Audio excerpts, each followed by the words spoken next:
నమస్తే, welcome to our channel. నేను ఆదిత్య. తిరుమల తిరుపతి దేవస్థానానికి సంబంధించిన లడ్డూ కల్తీ అయిందంటూ వార్తలు మనం చూస్తూనే ఉన్నాం. ఈ అంశంలో ప్రధానంగా వినిపిస్తున్న పేరు ధర్మారెడ్డి. మరి ప్రస్తుతానికి ధర్మారెడ్డి ఎక్కడున్నాడు అంటూ కొన్ని వార్తలు అయితే వస్తున్నాయి. మరి ఈ అంశం గురించి మనతో మాట్లాడడానికి ప్రస్తుతానికి మనతో పాటు లైవ్ లో ఉన్నారు ప్రముఖ political analyst and senior journalist MK Rao గారు. సార్ అడిగి మరి విషయాలు తెలుసుకుందాం. సార్ నమస్కారం సార్. అవును, నమస్తే. తిరుమల తిరుపతి దేవస్థానానికి సంబంధించిన లడ్డు కల్తీ వ్యవహారంలో ప్రధానంగా వినిపించిన పేరు ఏదైనా ఉంది అంటే ధర్మారెడ్డి. ఆయన అప్పుడు ఈవోగా చేశారు. మరి ఇప్పుడు ఆయన కనిపించట్లేదంటూ ఒక వార్త వినిపిస్తుంది. అసలు ఆయన ఎక్కడున్నాడు? ఇంత వ్యవహారం జరుగుతుంటే ఆయన ఎక్కడున్నాడంటూ ఒక వార్త అయితే వినిపిస్తుంది. మరి ప్రస్తుతానికి నిజంగా ఆయన ఎక్కడున్నారు? అసలు దీన్ని ఎలా చూడొచ్చు? ఇప్పుడు ధర్మారెడ్డి గారు ఈవోగా ఇప్పుడు బాధ్యతల్లో లేరు. కొత్త ఈవో బాధ్యతలు తీసుకున్నారు. ఆయన బాధ్యతల నుంచి తప్పించిన తర్వాత ఆయన పని ఆయన చేసుకుంటున్నారు. ఆయన ఎక్కడ ఈ లడ్డు వివాదం వచ్చిన తర్వాత దేశం విడిచి పారిపోయారని కానీ, లేకపోతే ఇంకోటని కానీ ఇంకోటి అని కానీ ఎక్కడ ఏ దర్యాప్తు సంస్థ, ఏ పోలీసులు ఎవరు ప్రకటించలేదు. ఆయన భారతదేశంలోనే ఉన్నాడు. ఎక్కడ ఉన్నారు అనేటువంటిది నాకైతే తెలీదు. భారతదేశంలో ఉన్నారు. ఇప్పుడు ఒక వివాదం వచ్చినప్పుడు వెంటనే రియాక్ట్ కావడానికి ఎవరైనా సరే వాళ్ళకు ఉండేటువంటి ఒకవేళ రియాక్ట్ అయితే ఏమి ఇబ్బంది వస్తుంది, అవ్వకపోతే ఏమి ఇబ్బంది వస్తుంది అనేటువంటి ఎవరైనా ఆలోచించుకుంటారు. రియాక్ట్ కాలేదు కనుక ఇవాళ మనం ధర్మారెడ్డి గారి గురించి మనం చర్చించుకుంటాం. ఎస్. అంతే కదా. అదే అంటే రియాక్ట్ అయి ఒక ఉంటే ఆయన అభిప్రాయం వెలుదై ఉండేది. రియాక్ట్ అంటే కాలేదు కనుక మనం చూస్తున్నాం. ఇదొక కుటుంబ వ్యవహారం అయితే సరే, కుటుంబ వ్యవహారం అనుకోవచ్చు. కానీ ఇది ఎంతో మంది హిందువులు, కొన్ని కోట్ల ప్రజలకు సంబంధించిన అంశం కదా. మరి ఇన్ని అలిగేషన్స్ వస్తున్నప్పుడు ఖచ్చితంగా బయటకు వచ్చి డిఫెండ్ చేసుకోవాలి కదా. డిఫెండ్ చేసుకోవాలంటే ఏమని డిఫెండ్ చేసుకోవాలి? నా హయాంలో అలాంటి అక్రమాలు ఏమీ జరగలేదు, అలాంటి కల్తీలు ఏమీ జరగలేదు అని చెప్పుకోవాలి. ఉమ్. లేకపోయేట్లయితే కల్తీ జరిగిందని అంగీకరించాలి. కల్తీ జరిగిందని అంగీకరిస్తే మరి కల్తీ జరిగిందని ఇప్పుడు అంగీకరిస్తున్నావు, నువ్వు పదవిలో ఉండగా నువ్వు దాన్ని ఎందుకు నివారించలేదు అనేటువంటి ప్రశ్న వెంటనే తలెత్తుతుంది. ఉమ్. అందుకని ఇక్కడ ఎస్ఆర్ నో అనేటువంటి సమాధానం చెప్పడం కాదు కదా ఇక్కడ. అవును. కల్తీ జరిగిందా లేదా అనేటువంటిది గతంలో ల్యాబ్ రిపోర్ట్లు ఉన్నాయి, కొన్ని ట్యాంకర్లను తిప్పి పంపించినటువంటి ఉదంతాలు ఉన్నాయి, అన్నీ ఉన్నాయి. అందుకని ఒక వివాదం వచ్చిన తర్వాత వెంటనే దాన్ని నెగిటివ్ గా కానీ పాజిటివ్ గా కానీ స్పందిస్తే వచ్చేటువంటి పర్యవసానాల గురించి ఆలోచించుకుంటారు ఎవరైనా. నేను అందుకే చెప్పాను, ఏదైనా నేను ఆ, ఒక ఒక నివేదిక వస్తే ఒక ల్యాబ్ నుంచి మన వ్యక్తిగతమైనటువంటి ఆరోగ్యానికి సంబంధించిన నివేదిక వస్తే సెకండ్ ఒపీనియన్ తీసుకుంటాం, లేదా మరొక ల్యాబ్ లో టెస్ట్ చేయిస్తాం. మరి అటువంటి దానికోసం ధర్మారెడ్డి గారు కూడా ఆ విధంగా ఆ, సమయం తీసుకుంటున్నారో మనకు తెలియదు.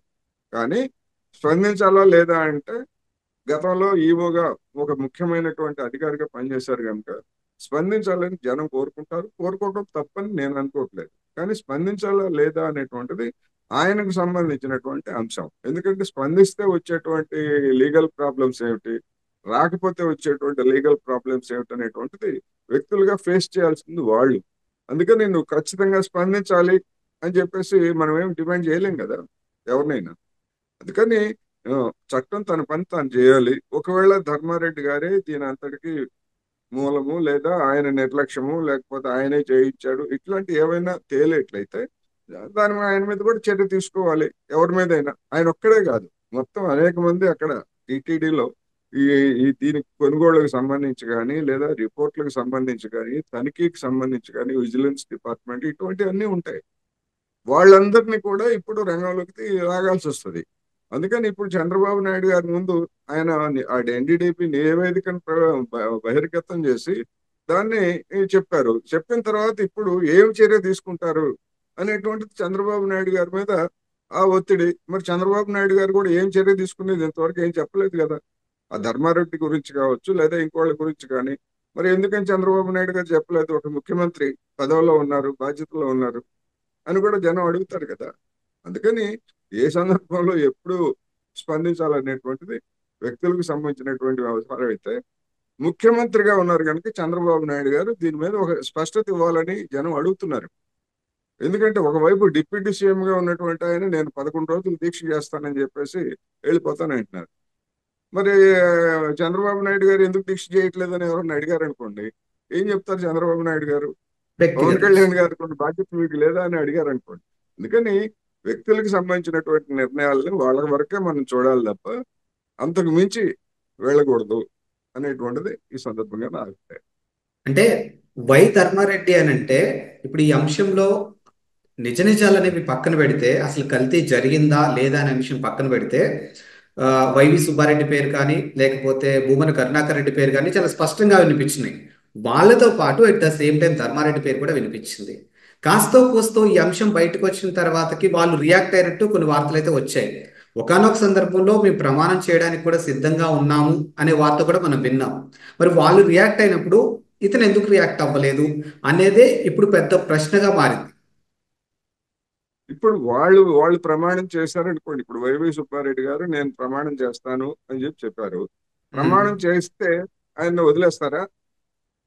ప్రమాణం చేశాడు ఆయన అని చెప్పేసి వదిలేస్తారా? చట్టం వదిలేస్తుందా? అంటిల్ ప్రమాణం రిపోర్ట్ ప్రకారమే. చేశాక నే- నేను మర్డర్ చేయలేదు అని చెప్పేసి ప్రమాణం చేస్తారు ఎవరన్నా. ఉమ్. కోర్టు ఒప్పుకుంటుందా? ఒప్పుకోదు కదా. అందుకని ప్రమాణం అనేటువంటిది ఒక ఒక సెంటిమెంట్, ఒక అభిప్రాయాన్ని చెప్పడం వ్యక్తింపేపించడానికి చేసినటువంటి ఒక ప్రయత్నం తప్ప ఆయన ప్రమాణం చేసినంత మాత్రాన ఇక అదే ప్రమాణాన్ని కోర్టు తీసుకొని అందులో ఏం జరగలేదు, వేవి సుబ్బారెడ్డి గారు ప్రమాణం చేశారు, కల్తీ జరగలేదు అని చెప్పేసి వాళ్ళు కోర్టు సర్టిఫికెట్ ఇస్తుందా? ఇవ్వకూడదు కదా. అక్కడ శాస్త్రీయమైనటువంటి నివేదికల ఆధారంగా కోర్టు నిర్ణయిస్తుంది తప్ప ఉమ్. ఒక వ్యక్తిలో లేకపోతే ఇద్దరు వ్యక్తులు ప్రమాణం చేసినంత మాత్రానో లేకపోతే పూజలు చేసినంత మాత్రానో వాటిని పరిగణలోకి తీసుకొని కోర్టు నిర్ణయం చేయదు. అందుకని part of the game part of the game లో భాగంగా వైవి సుబ్బారెడ్డి అటువంటి ప్రకటన చేశాడని అనుకోవాలి. ఏ కారణంతో ఎందుకు చేయలేదు ఏంటనేటువంటిది మీరు ఒకవేళ అటువంటిది ఏమైనా ఉంటే మీరు కూడా చేయండి అని చెప్పేసి మనం చెప్పొచ్చు మీడియాలో. ధర్మారెడ్డి గారు మీరు కూడా స్పందించండి అని మనం చెప్పొచ్చు. ఉమ్. స్పందించాలా లేదా అనేటువంటిది ఆయన ఇష్టం. మనం ఏం ఫోర్స్ చేయలేం. We cannot. మనకు అటువంటి రైట్ లేదు ఫలానా వాళ్ళు అందరినీ కూడా చేయమని. ఇంత జరుగుతా ఉంటే మరి నరేంద్ర మోడీ గారు ఏం మాట్లాడలేదు. మరి మోడీ గారు నోరు విప్పాలని మనం ఏమన్నా డిమాండ్ చేయగలమా? చేయలేం కదా. అందుకని కొన్ని పరిమితులు ఉంటాయి. సార్ ఇప్పుడు వాస్తవానికి అవుట్ ఆఫ్ సిలబస్ ఇది కల్తీ జరిగింది లేదు అనే విషయం పక్కన పెట్టేస్తే ఇప్పుడు దానికి కావాల్సినటువంటి అంటే లడ్డూకి కావాల్సినటువంటి పదార్థాలను తీసుకొచ్చి వీళ్ళు స్టోర్ చేయడం ఇదంతా చూస్తే ఒక విధంగా చెప్పాలి అని అంటే అసలు ఇది ఈ పాలనలో జరిగిందా గత పాలనలో జరిగిందా అనేది కూడా చాలా క్వశ్చన్ మార్క్ గా ఉంది.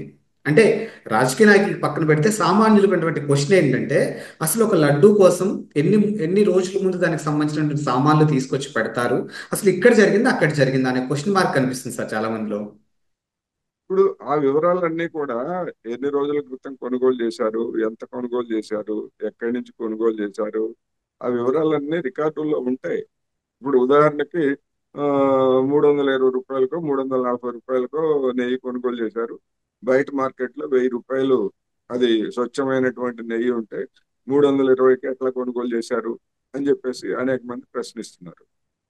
సోషల్ మీడియాలో ఒక పోస్ట్ తిరుగుతా ఉంది. ఎందుకు ఏం తిరుగుతుందంటే 2007 నుంచి చంద్రబాబు నాయుడు హయాం వరకు 2016 వరకు ఏ తేదీల్లో కొన్నటువంటి నెయ్యి విలువ ధర ఎంత అనేటువంటిది అందులో ఉంది. మరి ఆ చంద్రబాబు నాయుడు గారి హయాంలో కూడా ఆ 280 లేదా 300 అంతకే కొన్నారు. మరి అప్పుడు తక్కువ ఉందా నెయ్యి మార్కెట్ లో? అప్పుడు కూడా ఏం తక్కువ లేదు కదా. మరి అప్పుడు అంత తక్కువకి ఎలా వచ్చింది నెయ్యి? అంటే దాని అర్థం ఏంటి? చంద్రబాబు నాయుడు హయాంలో కూడా అటువంటి అక్రమాలకు పాల్పడ్డారని ఎట్లా నిర్ధారిస్తాం మనం దాన్ని బట్టి?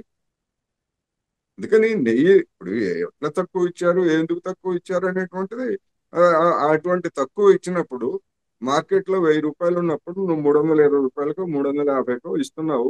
ఎట్లా ఇస్తున్నావు అని చెప్పేసి చేసినటువంటి ప్రభుత్వము, అది చంద్రబాబు నాయుడు గారైనా లేదా జగన్మోహన్ రెడ్డి గారైనా అధికారంలో ఉన్నటువంటి వాళ్ళు దాని మీద క్షుణ్ణంగా పరిశీలించాలి. ఏమైనా కల్తీ సరుకు ఏమైనా ఇస్తున్నాడా, సబ్ స్టాండర్డ్ ఏమైనా ఇస్తున్నాడా అనేటువంటిది చూడాలి. చూడాల్సిన బాధ్యత ఉంటది. అది చూడలేదు అనుకోండి, ఇప్పుడు అదే కదా సమస్య. ఇప్పుడు కల్తీ అంటే అదే కదా వాళ్ళంతా చర్చ అంట. అందుకని మరి ఇప్పుడు రేట్ గురించి కాంప్రమైజ్ అయ్యారు, రాజీ పడ్డారు అని చెప్పి చెప్తున్నారు. మరి చంద్రబాబు నాయుడు గారి హయాంలో కూడా అదే రేట్లు ఉన్నాయి లేదా అంతకంటే తక్కువ రేట్లు ఉన్నాయి ఆనాడు ఉన్నటువంటి మార్కెట్ తోటి. మరి అప్పుడు కూడా కాంప్రమైజ్ అయ్యారా? మరి ఇవన్నీ విచారణలో తేల్చాలి. మొత్తం గత రికార్డులన్నింటినీ కూడా తిరుమల తిరుపతి దేవస్థానంలో ఉన్నటువంటి రికార్డులన్నీ కూడా బయటకు తీసి ఎవరి హయాంలో ఎంతకు ఆ రోజు ఉన్నటువంటి మార్కెట్ వాల్యూ ఎంత, ఆ రోజు కొనుగోలు చేసినటువంటి ధర ఎంత, ఎందుకు కొన్నారు, మరి అప్పుడు కూడా కల్తీ జరిగిందా అనేటువంటిది తేల్చాలి. అందుకని నేను చెప్పేది ఏంటంటే ఈ మొత్తం మీద ఒక సమగ్రమైనటువంటి విచారణ జరగాలి. విచారణలు జరిగిన తర్వాతనే నిజంగా జరిగిందా, జరిగితే ఏమి కల్తీ జరిగాయి, జంతువుల కొవ్వుల నుంచి తీసినటువంటి ఆయిల్ తోటి కల్తీ జరిగిందా, లేదా సన్ఫ్లవర్ లేకపోతే పత్తి గింజల నూనె లేదా ఇటువంటి వాటితోటి మామూలు దాంతో జరిగిందా, ఎట్లా జరిగింది ఏమిటనేటువంటిది ఫైనల్ గా ఒక నిర్ధారణ రావాలి. దానికి బాధ్యులు ఎవరనేటువంటిది తేల్చాలి. కానీ అదేమి తేల్చకుండానే ఇప్పుడు ఏదో మొత్తం అంతా నిందితుల్ని తేల్చేసినట్టు, నేరాన్ని రుజువైపోయినట్టుగా మీడియాలో జరుగుతున్నటువంటి ప్రచారాన్ని చూస్తే అది న్యాయ వ్యవస్థ ముందు నిలిచేటువంటిది కాదు. మనం టీవీ చర్చల్లో కానీ లేదా ప్రకటనలో కానీ చెప్పేటువంటి అభిప్రాయాలన్నీ కోర్టులు నిర్ధారించాలి కదా. అందుకని దీనికి అంతా కూడా జరిగింది కొంత అయితే రాజకీయం ఎక్కువగా నడుస్తూ ఉంది.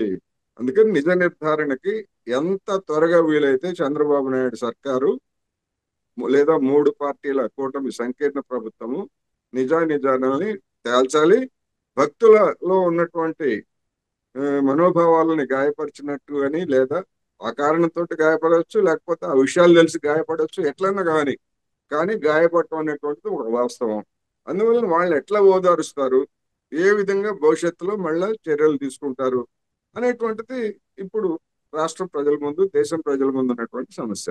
అందుకని చంద్రబాబు నాయుడు గారి ప్రభుత్వం ఏం చేస్తుంది అనేటువంటిది ఇప్పుడు మన ముందు ఆసక్తి కలిగించేటువంటి అంశంగా చూడాలనేది నా థ్యాంక్ యూ సార్. అభిప్రాయం.